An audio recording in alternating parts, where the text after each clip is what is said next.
Tudo começou com o nosso avô em 1927. Isto após 10 anos apenas de comerciante de tecidos no Alto Alentejo, ou seja, adquiria os tecidos nas fábricas de Castanheira e procedia depois à sua venda no Alto Alentejo. Isto foi entre 1917 e 1927. Em 1927 deu os primeiros passos para a produção de tecidos, adquirindo 4 tiares de madeira e com todas as limitações da época do condicionamento industrial. Esses 4 tiares foram o passo que durou desde 1927 até 1958, em que conseguiu adquirir uma outra empresa, não pelo valor da empresa, mas sim porque essa empresa tinha algo valioso para ele, que era o alvará. Ou seja, era a autorização de produzir tecidos e se verticalizar. Isso aconteceu. Nessa altura, em 1958, passou a ser sociedade por cotas, porque passou a ter ele com 50% e os seus 4 filhos com os outros 50%, e passou a chamar-se, a designar-se Albano Antunes Morgado Limitado.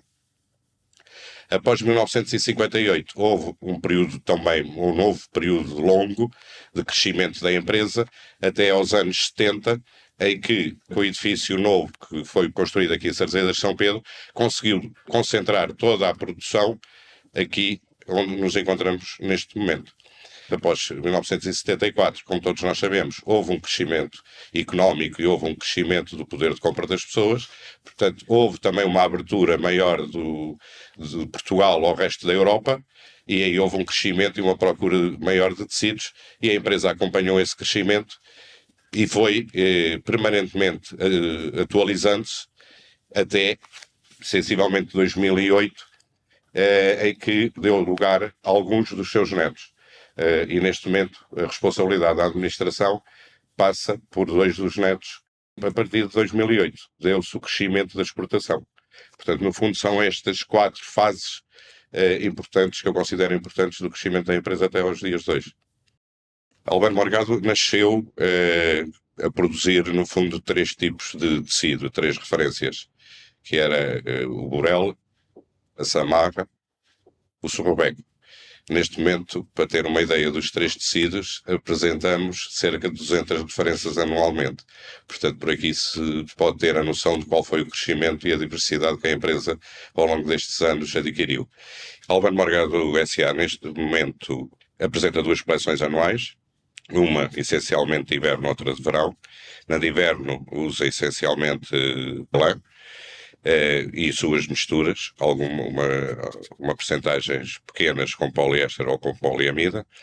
Na de verão utilizamos outro tipo de fibras, em que damos destaque ao algodão e ao linho. Portanto, tentamos sempre ter algum cuidado ambiental com o tipo de matérias-primas que usamos e usar matérias-primas o mais sustentáveis possíveis e o mais naturais possível. E o mais natural do que a lã, o algodão e o linho não existe. No caso da coleção de inverno, além da lã, como já referi, que é primordial, também temos as misturas com fibras nobres, como a caxemira, a alpaca ou o pelo de camelo. Em termos de mercados e de exportação, neste momento a produção da Albano Morgado cifra-se na ordem dos 600 mil metros anuais, que é comercializado em cerca de 20 países, nos quais estamos representados diretamente pelos nossos agentes, e que proporciona que 75% da nossa produção seja para exportação. E graças à participação em feiras, e nessas destacamos as principais feiras onde estamos presentes 2 vezes por ano, com a coleção de verão e com a coleção de inverno. A Première Vision em Paris, que é a feira da referência. Participamos também nas feiras em Milão, em Londres, em Munique e fora da Europa, em Tóquio e em Nova Iorque.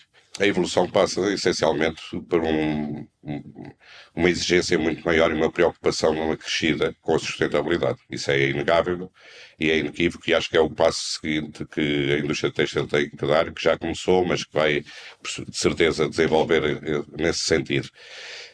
Nós, na nossa coleção, Já há alguns anos temos uma gama de produtos que atribuímos o nome de Ecolife, porque são produzidos sem qualquer tipo de intervenção de tinturaria, ou seja, de corantes. É utilizando a lã natural da ovelha branca e da ovelha castanha e utilizado em percentagens diferentes conseguimos obter 4 ou 5 tons. Portanto, esse é o mais natural possível que nos é permitido produzir. Todos os outros tecidos, a preocupação é utilizar todos os produtos que são necessários, mas o mais sustentáveis possíveis e biodegradáveis, e continuar a utilizar os produtos mais naturais possíveis, como eu já referi, ou seja, a lã, o algodão e o linho. Portanto, estes são os passos que a indústria têxtil vai continuar a dar, sempre preocupado com o ambiente, nomeadamente com o consumo de água, nomeadamente com o consumo energético. O ativo mais importante são as pessoas. E Galvão Morgado não é exceção. Portanto, todos os nossos 85 colaboradores são aqueles que lutam diariamente para a sobrevivência da empresa e para o desenvolvimento da Albano Morgado. E é deles que depende a existência da Albano Morgado. Portanto, esse considero que é o ativo fundamental da empresa, nas várias secções, começando e repetindo pela cardação, fiação, selagem, ultimação e tinturaria, não esquecendo toda a parte comercial envolvente para que as vendas da Albano Morgado tenham sucesso. Tudo se inicia com a seleção e o estudo prévio das tendências de mercado anualmente, porque cada coleção é uma coleção e, como todos nós sabemos, a moda é muito volátil e, portanto, temos que estar atentos à mesma e adaptar constantemente os nossos produtos àquilo que são as exigências dos clientes e aquilo que o mercado da moda indica como tendência. Nesse sentido, começamos por desenhar as nossas coleções, tendo preocupação com o número, com o tipo de cores que se irão usar e com o tipo de fios que nós teremos que usar para desenvolver essas coleções. Temos sempre a fase inicial, que é, tendo em conta as tendências de mercado e a tendência de moda para o ano seguinte, fazer o desenvolvimento do produto e daquilo que achamos que será o importante para apresentar aos nossos clientes. Isso implica, em primeiro lugar, a criação do produto, tendo em conta quais as matérias-primas que vamos utilizar para elaborar e produzir o fio que vai dar depois origem a esse produto que desenhamos e que imaginamos que iria ser uma opção válida para aquela estação. Na seleção das matérias-primas, temos várias possibilidades de utilização consoante o tipo de produto que pretendemos. E, de acordo com esse produto, utilizamos e selecionamos as matérias-primas também de acordo com as características que cada uma delas tem. Atualmente, a maior parte da lã que utilizamos é a lã do Alentejo, que é a lã nacional mais fina. Utilizamos também lãs importadas, como lãs do Uruguai e da Nova Zelândia, e temos também a alternativa de lãs para produtos específicos, que é o caso, por exemplo, do Shetland, em que usamos lãs portuguesas de beira alta e lãs inglesas, porque têm características específicas, por exemplo, para aquele produto. Portanto, este é um bom exemplo de que a matéria-prima tem que estar de acordo com o produto que queremos criar e desenvolver. A outra alternativa, aquilo que produzimos também, é essa mistura de lãs consoante a opção que temos, fazer uma mistura com outras fibras mais, se for essa a situação do produto, nobres, que é o caso da cachemira, o pelo de camelo e a alpaca. Portanto, tudo depende do produto que se queira fazer e idealizar, depende da seleção dos vários tipos de matéria-prima. A Albano Morgado, num processo vertical que tem, pode, em termos de utilização da criação do tecido, ter 3 alternativas. Produzir o fio em branco, esse fio dá origem a uma tela branca e fazer a tinturaria desse tecido. A segunda alternativa é produzir o fio em branco e o fio vai à tinturaria tingir. E a terceira alternativa, que é aquela que utilizamos mais, porque tem cores mais bonitas, porque tem uma riqueza de tom muito maior, é tingir a matéria-prima, produzir o fio já nessa cor e o tecido sai nas várias alternativas de tons que temos, que são muitos. Após a seleção das matérias-primas, dá-se início à sua transformação. A fase inicial de transformação é a preparação de lotes, em que são misturadas os vários tipos de lã e as várias cores, que vão depois dar seguimento na fase inicial de cardação. A cardação é a fase em que vamos desfibrar a lã e tentar paralisar as fibras de maneira a obter uma pasta o mais uniforme possível, quer em termos dos vários tipos de lã, quer em termos das várias cores que possam ter sido compostas num lote que deu origem a essa produção na cardação. O processo de cardação permite que as fibras deem origem a uma mecha essa que será o produto inicial da fiação. Essa mecha irá dar seguimento na fiação para produzir o fio de acordo com o número métrico que nós queremos, que neste caso corresponde ao diâmetro que o fio tem, e esse diâmetro permite também na fiação que lhe seja transferida resistência. Após a parte da fiação, o ciclo seguinte, a fase seguinte é a bobinagem, que é retificar esse fio, eliminando os pontos finos e os pontos grossos, e eliminando fibras estranhas que o mesmo possa conter, para ficar o fio mais perfeito possível para a fase seguinte, que será a ordiçagem. A ordiçagem é pôr o mais paralelos possível os fios que compõem a largura total da teia, que no nosso caso anda normalmente entre os 2.000 e os 3.000 fios.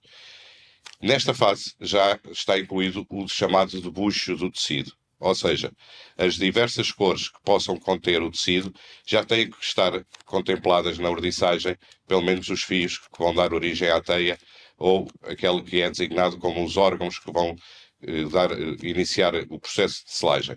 No tiar, como já temos os fios da teia ou do ordido, só falta a trama para construir o tecido. E então o processo de selagem é juntar os fios que estão na veia da ordideira com os fios da trama que são colocados a atravessar e consoante o debuxo e o desenho do tecido, é possível aí sair já o tecido de acordo com aquilo que foi previamente idealizado no desenvolvimento da coleção. Depois de termos a tela à saída da tecelagem, que no caso dos lanifícios chamamos xerga, inicia-se o processo de ultimação em úmido, que passa, em primeiro lugar, como nas lãs, pelo pisoamento ou batanagem, que significa que essa dita tela vai sofrer encolhimentos, quer à largura, quer ao comprimento. E ao sofrer encolhimento à largura e ao comprimento, ganha espessura. Ao ganhar espessura, permite que deixe de parecer uma serapilheira, porque deixa de se notar o desenho, a construção do tecido, ou seja, o entrelaçar dos fios fica oculto. Fase seguinte, após o pisoamento, a lavagem, depois, seguidamente, passa pela fase da carbonização, uma vez que a lã tem as palhas naturais do campo e das ovelhas, e, portanto, a carbonização é a eliminação dessas palhas. Seguidamente, é novamente lavado e desacidoado, e a fase seguinte é a secagem do tecido. Nesta fase, entramos na fase de ultimação em seco. Na ultimação em seco, há uma variedade muito grande, quer de equipamentos, quer de alternativas possíveis para o acabamento do tecido. Ou seja, a mesma tela pode ter acabamentos diferentes, com pelo, sem pelo, com pelo direcionado, e, portanto, todo esse processo de ultimação é aquele que irá permitir o tecido ter o aspecto final para o qual foi inicialmente idealizado, de acordo com aquilo que eram as características pretendidas para o tecido. Na fase final de ultimação, procede-se a um controle de qualidade, enrolamento e medição do tecido, que fica assim pronto para expedição.